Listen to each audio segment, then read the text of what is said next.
Voting മെഷീന്റെ മുൻപിൽ പോയി കണ്ണടച്ചു നിന്നാൽ പോലും അറിയാതെ വിരൽ പോയി അമരും കൈപ്പത്തിയിലെന്ന് പറയാൻ ഓരോ ലീഗുകാരനും കഴിയും. കഴിഞ്ഞ തവണ മുക്കോളി വന്നപ്പോഴും ചിലയിടങ്ങളിൽ അസ്വാരസ്യമുണ്ടായപ്പോ ഞാനൊരു മുദ്രാവാക്യം വിളിച്ചു.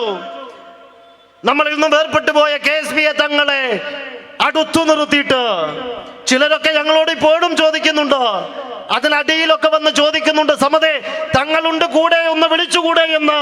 ഞങ്ങൾ വിളിക്കുന്നുണ്ട്, ഞങ്ങളുണ്ട് കൂടെ എന്ന് ഞങ്ങൾ ഉറക്കെ വിളിക്കുകയാണ്. അറിയേണ്ട ഒരു കാര്യം കൂടി പറയാം. ഞാൻ എൻ്റെ ജീവിതത്തിൽ എൻ്റെ പാർട്ടിയുടെ ചിഹ്നമായ കോണിക്കോട്ട് ചെയ്തതിനേക്കാൾ വോട്ട് ചെയ്തത് സന്തോഷത്തോടെ കൈ അടയാളത്തിനാണ്. അതുകൊണ്ട് ഞങ്ങളുണ്ട്, ലീഗുണ്ട്. ഷാജിയോടും പറയുന്നത് UDFന്റെ സാരഥി ആരാണോ ഞങ്ങളുണ്ട് കൂടെ എന്നാണ്. കഴിഞ്ഞ തവണ ഞങ്ങളൊക്കെ കൂടെയുണ്ടാകുമെന്നത് വാക്ക് മാത്രമല്ല, അതൊരു മനസ്സിന്റെ ഉറപ്പ് കൂടിയാണ്. ആ ഉറപ്പറിയിച്ചുകൊണ്ട് പ്രിയപ്പെട്ട ഷാജിക്ക് എല്ലാവിധ വിജയാശംസകളും നേർന്നുകൊണ്ട് ഞാൻ അവസാനിപ്പിക്കുന്നു. നിങ്ങൾക്ക് നന്ദി.